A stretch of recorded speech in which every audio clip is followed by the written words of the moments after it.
Well, hello, stars. How's everyone doing? It's the Mermaid.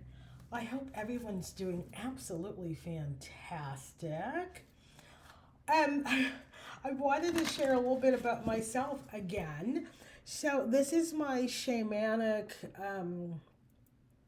tray. I'm working on some candles, some herbal compounds. Um, in the hoodoo tradition, this is called green rice.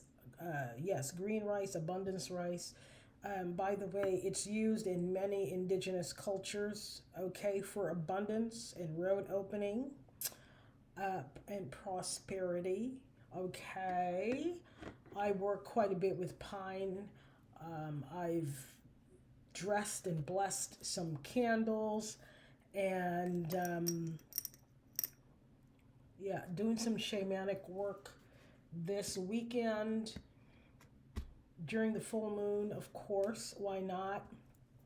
Like I said, I dressed some candles. This candle is dressed with basil, and we talked about coffee and how it anchors your wishes or